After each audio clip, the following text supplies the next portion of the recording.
5 وقت کی نماز یہ میرے نبی کی آنکھوں کی ٹھنڈک ہے. 5 وقت کی نماز اس امت کی شان پہچان ہے. اور اللہ تعالیٰ نے پہلی امتوں پر اتنی بڑی مشقت ڈالی کہ ان کی نماز مسجد کے علاوہ کہیں نہیں ہوتی تھی، مسجد میں ہی ہوتی تھی. ہمارے لیے کتنی آسانی کر دی. جاب میں ہے مصلی بچھا نماز پڑھ، چلو مصلی بھی کوئی نہیں، زمین دیکھ اس پر کوئی گندگی تو کوئی نہیں ہے، بس زمین بھی تیرے لیے پاک ہے، چل نماز پڑھ.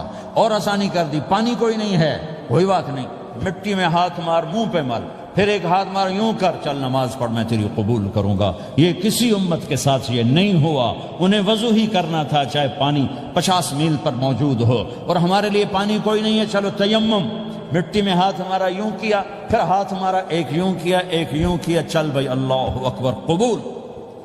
عمار بن یاسر رضی اللہ تعالیٰ عنہ سفر میں تھے، ان کو نہانے کی ضرورت ہو گئی، نائٹ فال ہو گیا.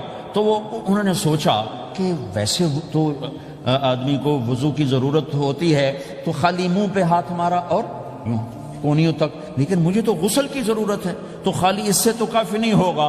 تو انہوں نے کپڑے اتارے، اکیلے تھے، ریت کے اوپر کبھی یوں لیٹے، کبھی یوں لیٹے، کبھی یوں لیٹے، 3-4 دفعہ یوں اور یوں رول ہوتے ہوتے پھر انہوں نے نماز پڑھی. آئے اللہ کے نبی کے بارگاہ میں، یا رسول اللہ مجھے رات کو نہانے کی ضرورت پڑ گئی. تو میں نے کہا وضو کے لیے تو خالی یہ 2 دفعہ کرنا کافی ہے، تو یہ تو نہانا تھا، تو میں تو ریت میں خوب رول ہوتا رہا. میرے نبی نے انما یکفیک ضربتان، ارے سیدھے بندے عمار، اس کے لیے بھی اتنا ہی کافی تھا کہ تو یوں کرتا اور یوں کرتا اور تو پاک ہو جاتا. اللہ نے اس نبی کے طفیل، اس محبوب مصطفیٰ صلی اللہ علیہ وسلم کے طفیل، اللہ نے کیا کیا سہولتیں اور آسانیاں ہمیں عطا فرمائیں. پھر نماز 4 کی 2 رکعت کر دی کہ بھئی تم مسافر ہو 2 پڑھو. روزے میں سفر میں روزہ معاف کر دیا، بعد میں رکھ لینا، بعد میں رکھ لینا. قضا کرنے کو حکم، بالکل چھوڑنے کا نہیں. اور کہا کہ بھائی مریض ہو چھوڑ دو، مسافر ہو چھوڑ دو، اور نماز 2 رکعت کر دو، سنتیں چھوڑ دو. ابن عمر رضی اللہ تعالیٰ عنہ بیٹھے تھے تو انہوں نے 2 رکعت پڑھ کے بیٹھ گئے. تو ان کے خادم نے کہا سنتیں نفل نہیں پڑھو گے؟ کہا اگر پڑھنا ہوتا تو 4 فرض پڑھتا میں، میرے اللہ نے معافی دے دی تو میں کیوں پڑھوں؟ میرے نبی نے سفر میں سنتیں نہیں پڑھی کبھی، اپنی امت کو سہولت دینے. فجر کی سنتیں 2 پڑھتے تھے، اس کے علاوہ سنتیں نہیں پڑھی تاکہ میری امت کو سہولت ہو، آسانی ہو. ایک دفعہ بارش ہو رہی تھی اور کوئی جگہ نہیں تھی نماز پڑھنے کے لیے، تو آپ نے اپنی اونٹنی کو آگے کیا اور اس پر بیٹھ گئے. بیٹھے ہی تھے، پیچھے صحابہ نے اونٹنیوں پر ہی صفیں بنائیں اور یہ نماز اونٹنی پہ بیٹھ کر ادا کی گئی. بارش کے اندر نماز اونٹنی کے اوپر نماز بھی ہو گئی، رکوع بھی ہو گیا، سجدہ بھی ہو گیا، سلام بھی ہو گیا. پہلی امتوں کے لیے نہیں تھا، سجدہ ہی کرنا پڑے گا. یہ اللہ کے محبوب مصطفیٰ صلی اللہ تعالی علیہ وسلم کی طفیل، میرے اللہ نے ہم پہ فضل و احسان کیا. تو میرے نبی کی زندگی میں عبادات میں نماز سب سے اعلیٰ نظر آتی ہے، سب سے نمایاں نظر آتی ہے. اور پھر بازار میں، گھر میں، دفتر میں، ماحول میں میرے نبی کے اخلاق، یہ زندگی کا دوسرا روشن پہلو ہے. میرے نبی کی ساری زندگی 2 لفظوں میں آتی ہے، عبادت اخلاق، عبادت اخلاق. یا تو اور لفظ حقوق اللہ حقوق العباد، حقوق اللہ حقوق العباد. حقوق اللہ میں نماز سب سے اعلیٰ، اور حقوق العباد میں لوگوں کی برداشت کرنا، لوگوں سے درگزر کرنا، معاف کرنا، جھوٹ سے بچنا، دھوکے سے بچنا. میرے نبی سے پوچھا گیا یا رسول اللہ مسلمان کنجوس ہو سکتا ہے؟ ہم نے کہا ہو سکتا ہے. یا رسول اللہ مسلمان کمزور ہو سکتا ہے، بزدل ہو سکتا ہے، ڈرپوک ہو سکتا ہے؟ آپ نے کہا ہو سکتا ہے. یا رسول اللہ مسلمان جھوٹ بول سکتا ہے؟ آپ نے کہا نہیں، جھوٹ نہیں بول سکتا، جھوٹ نہیں بول سکتا. ہاں، الا لعنت اللہ علی الکاذبین، جھوٹوں پہ اللہ کی لعنت.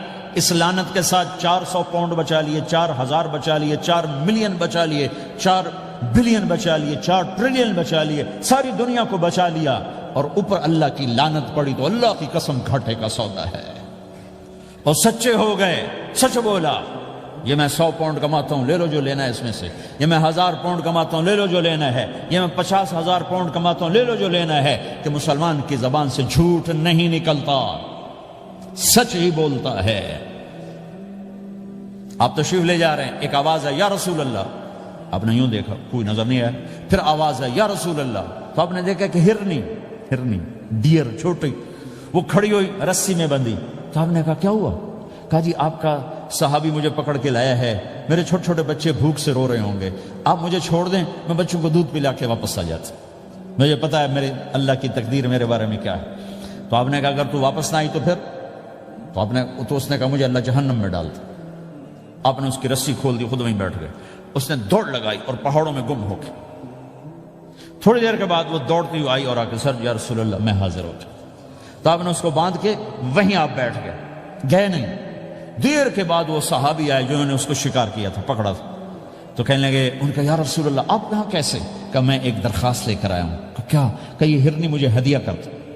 کہا یا رسول اللہ سب کچھ آپ کا ہے، کہنے بس یہ ہدیہ کر دو۔ یا رسول اللہ حاضر۔ تو آپ نے اس کو لے کر رسی اس کی گردن سے نکالی کہ جا بچی اپنے بچوں کے پاس جا کے خوشی منا، سچ نجات دیتا ہے اور جھوٹ ہلاک کرتا ہے۔ ایک ہرنی جان کی بازی کھیل گئی سچ بولنے کے لیے، تم چند پونڈوں پہ جھوٹ بولتے ہو، ایمان کو برباد کر کے رکھ دیتے ہو۔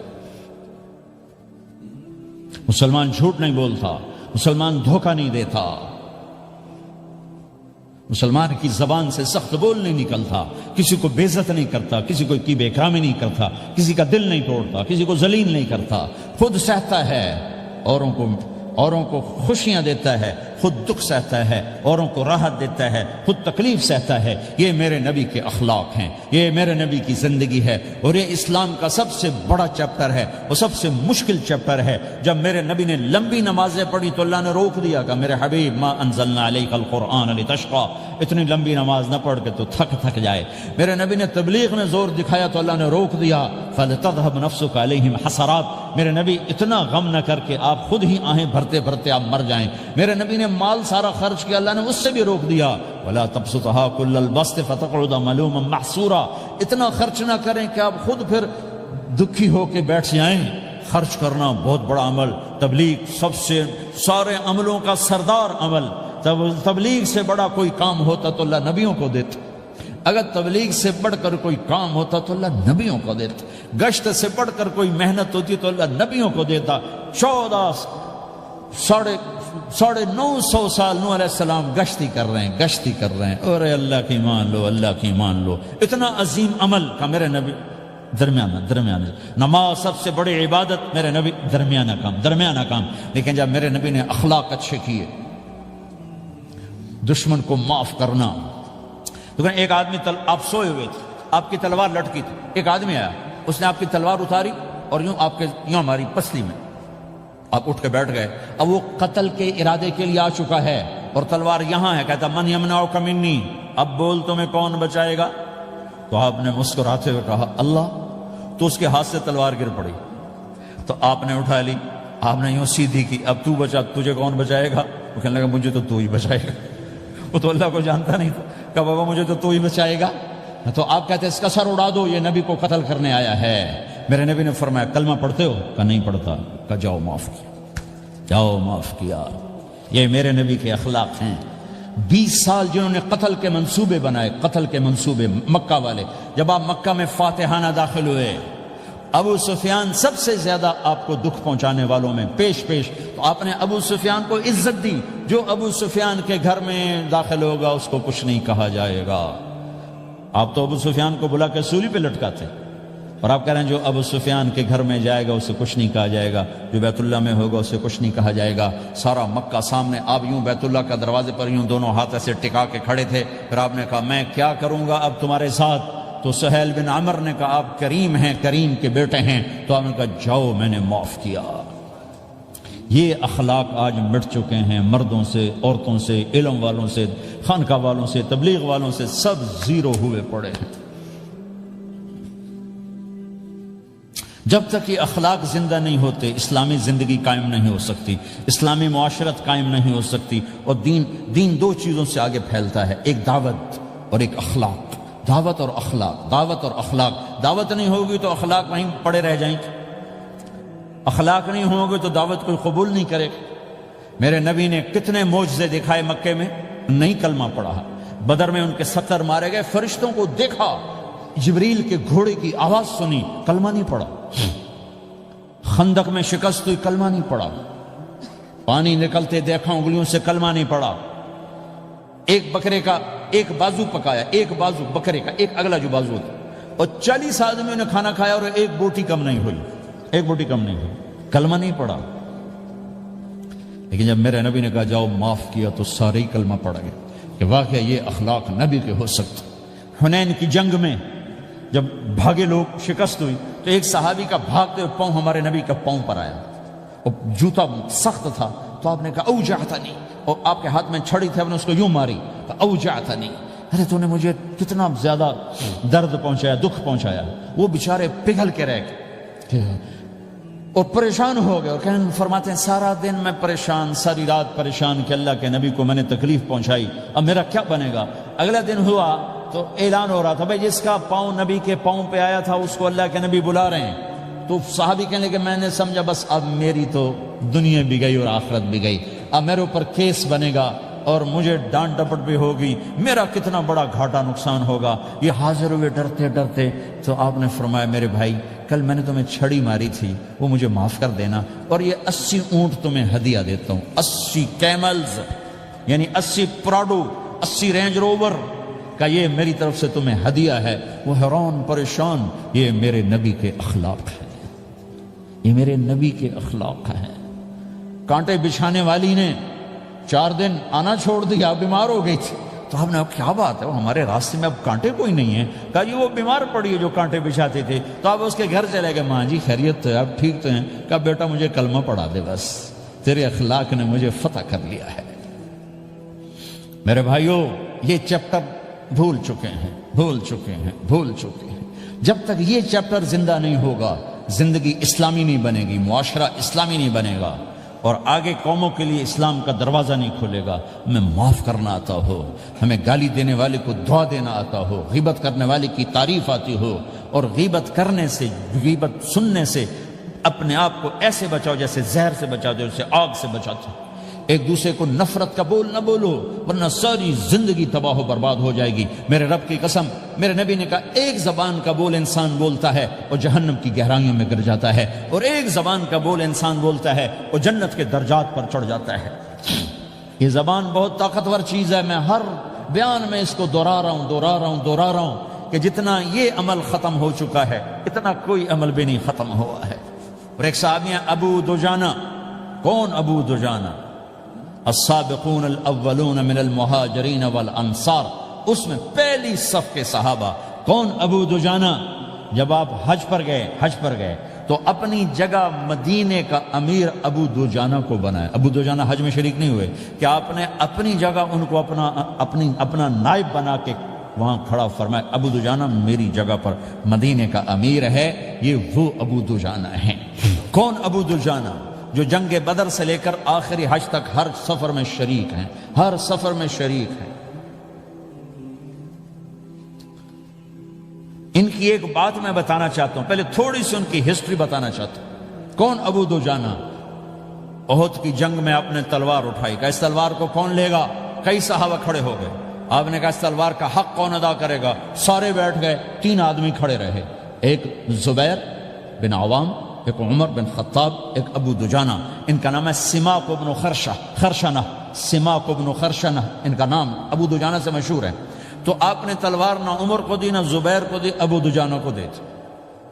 تو عمر رضی اللہ عنہ نے تو محسوس نہیں کیا، حضرت زبیر نے محسوس کیا کہ اس کو کیوں دی، مجھے کیوں نہیں دی؟ میں مہاجرین میں سے ہوں، میں پھوپھی کا بیٹا ہوں، میں اس سے دلیری میں کم نہیں ہوں۔ بلکہ حضرت زبیر کی دلیری کی تو دھک تھی، جدھر سلوار چلتی تھی کاٹتی چلی جاتی تھی، کہنے کہ میں دیکھوں گا یہ کیا کرتا ہے۔ تو ابو دجانہ کے پیچھے پیچھے زبیر ہو لیے، تو ابو دجانہ نے جو حملہ کیا تو 3000 کا لشکر تھا، اس کو چیر کے پار نکل کے، پورے لشکر کو کاٹ کے پار نکل کے، اور آگے عورتیں کھڑی تھیں جو مکے کے لشکر کو تیار کر رہی تھیں۔ نحن بنات طارقی نمشی علی النمارقی مشی القتل بوارقی المسک فی المخالقی المسک فی المفارقی والذر فی المخالقی ان تقبلوا نعانقی وتدبروا نفارقی فراق غیر وامقی۔ یہ گانا گا رہی تھیں اور ان کو تیار کر رہی تھیں۔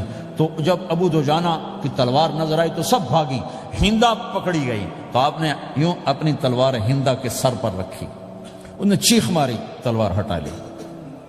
تو زبیر پیچھے پیچھے کہ کیا کیا ہے؟ جنگ میں اگر کوئی عورت حصہ لے اسے مارنا جائز ہے، ویسے جائز نہیں ہے، عورت کو، بچے کو، بوڑھے کو ہاتھ لگانا جائز نہیں ہے۔ تو انہوں نے کہا تلوار کیوں نہیں چلائی؟ کہا میرے محبوب کی تلوار ہے، عورت کے خون سے رنگین کر کے اس کی شان نہیں گھٹانا چاہتا، یہ میرے نبی کی تلوار۔ پھر واپس ہوئے، پھر اٹیک کیا اور پھر مجمع کو چیر دیا۔ سامنے ایک آدمی آ رہا تھا ہاتھی کی طرح، اتنا لمبا موٹا تازہ، تو زبیر کہنے لگے میرے جی میں آیا کبھی اس کی ٹکر ہونا پھر میں دیکھوں ابو دجانہ کیا چیز ہے۔ تو اللہ کا کرنا ایسا ہوا ابو دجانہ دونوں آمنے سامنے ہو گئے، تو وہ ایسے شاہ سوار تھے کہ دونوں طرف کے لشکر ذرا تھم گئے اور وہ دونوں بھڑ گئے۔ ابو دجانہ کے اپنے جوہر، اس پہلوان کے اپنے جوہر، غبار اٹھا، مٹی اٹھی، اور اس کی اپنی طاقت، ان کی اپنی طاقت، انہوں نے ابو دجانہ کو اس نے زخمی کر دیا۔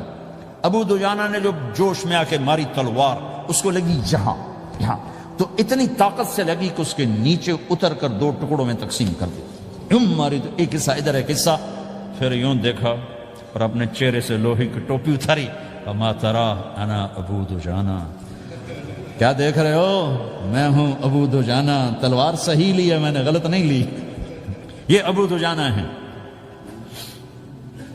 اور جب شکست ہو گئی احد کی جنگ میں، اور پھر 10-12 آدمی نے آپ کو گھیرے میں لیا ہوا تھا، ان میں ایک ابو بکر تھے، عمر تھے، علی تھے، طلحہ تھے، زبیر تھے، سعد بن ابی وقاص تھے، اور سہل بن حنیف تھے، عبادہ قتادہ بن نعمان تھے، اور ابو دجانہ تھے رضی اللہ تعالی عنہم، ان میں سے ایک ابو دجانہ بھی تھے۔ اور یمامہ کی جنگ میں ابو دجانہ شہید ہوئے، یمامہ کی جنگ میں شہید ہوئے۔ یہ ابو دجانہ کی تھوڑی سی سیرت آپ کے سامنے آئی ہے۔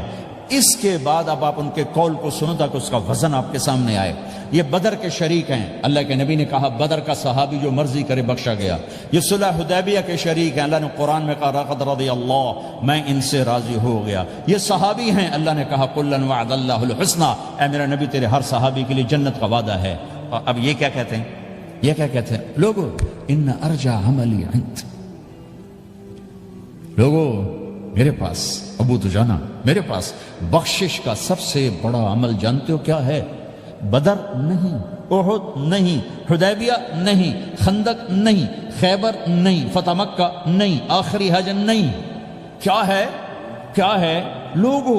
ان ارجع عملی عندی، میرے پاس آخرت میں بخشش کا سب سے بڑا عمل بس ایک ہے کہ ما آذیت احدا بلسانی، میں نے اپنی زبان سے کبھی کسی کو دکھ نہیں پہنچایا۔